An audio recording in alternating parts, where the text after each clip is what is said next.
This is the historical marker for American Captain Hanson Gregory, the famous sea captain who invented the hole in the donut. His marker is located here in Rockport, Maine, where he was born.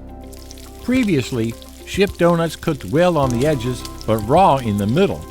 According to legend, Gregory used the top of a tin pepper can to cut a circle out of the donut to remove the center before frying.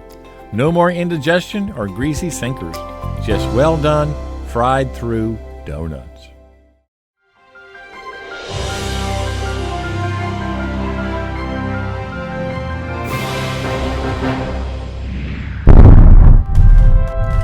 During World War I, the Salvation Army established a mission to provide for the needs of the U.S. soldiers fighting in France.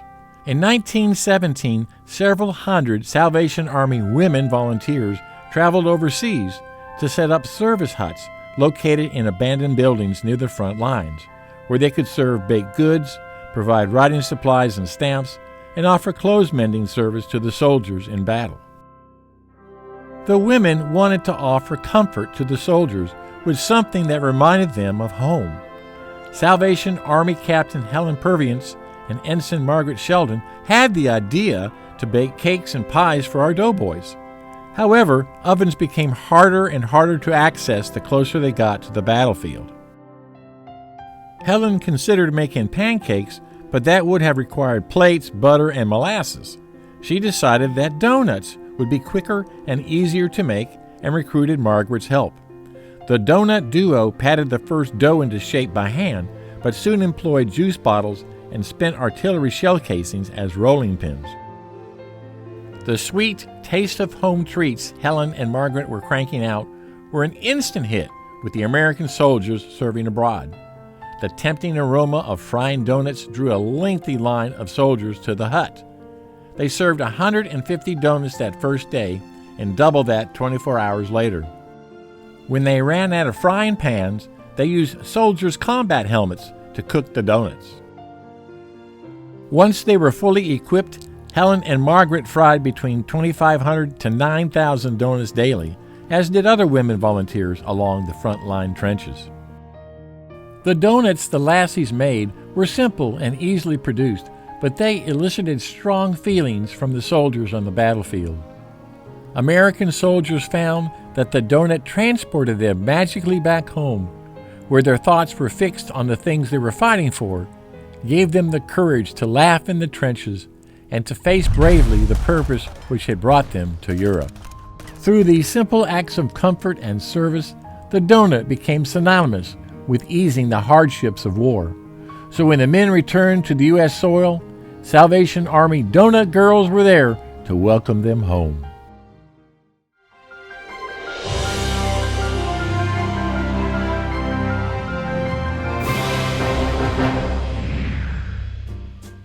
When the Doughboys came back from the Great War, they had a great desire for more donuts, their comfort food forged in battle.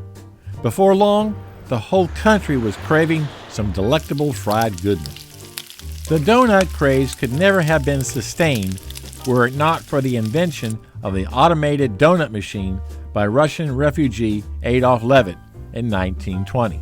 In New York City, Adolf Levitt had a difficult time keeping up with demand for his fried donuts at Mayflower Bakery. So Levitt created his wonderful, almost human automatic donut machine. At the height of the Great Depression, Adolf Levitt's machines earned him $25 million, mostly from wholesale deliveries to bakers around the country. At the 1933 World's Fair in Chicago, donuts were advertised as the hit food of the century of progress. It became an instant hit at a nickel apiece. They were touted as a symbol of American progress because they were made using a machine. Donut dunking became very popular. Say, where'd you learn to dunk? In finishing school? Oh, now don't you start telling me I shouldn't dunk. Of course you shouldn't. You don't know how to do it. Dunking's an art. Don't let it soak so long. A dip and flop in your mouth. You let it hang there too long and get soft and fall off. It's all a matter of timing. In response to this donut craze, the Salvation Army in Chicago created National Donut Day in 1938. It was originally started to raise funds to help care for the men and women struggling through the Great Depression. It also was meant to honor military veterans and commemorate the work of the Doughnut Lassies. Nowadays, every first Friday in June is National Donut Day. Many American donut stores offer free donuts on this occasion.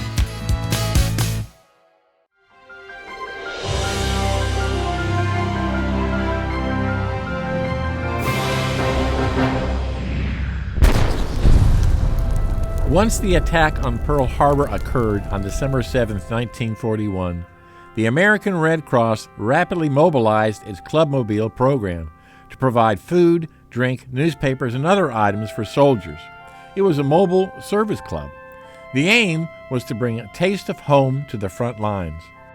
The War Department decreed that the Red Cross would be the only civilian service organization permitted to work with overseas military personnel.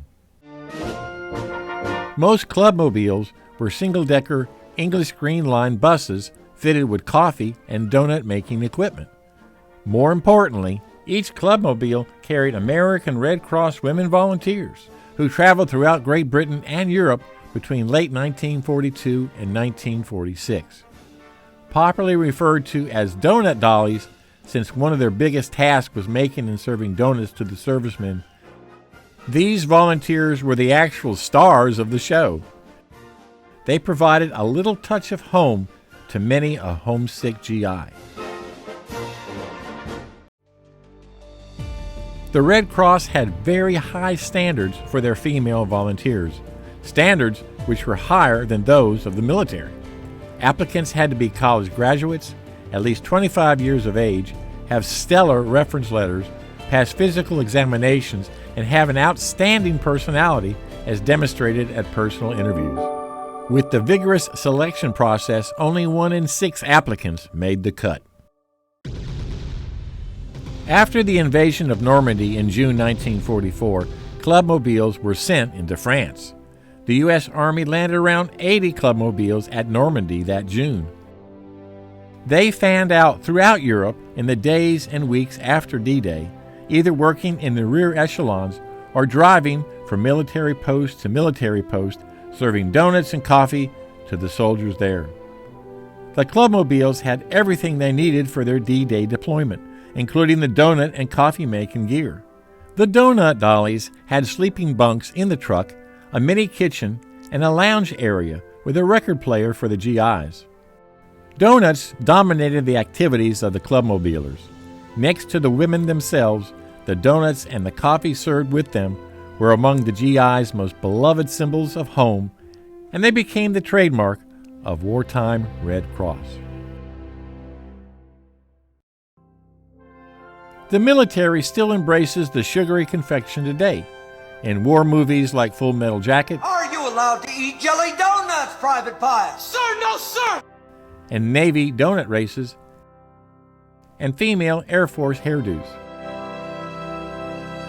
The next time you bite into a Krispy Kreme or Dunkin' Donut, remember those brave women who served donuts on the front lines, giving soldiers a small taste of home-cooked heaven. If history can be taught with stories, it can never be forgotten. Please like our video, subscribe to our channel, and ring the bell to stay informed on the latest videos. And don't forget to leave your comments below and tell us what you like about this video.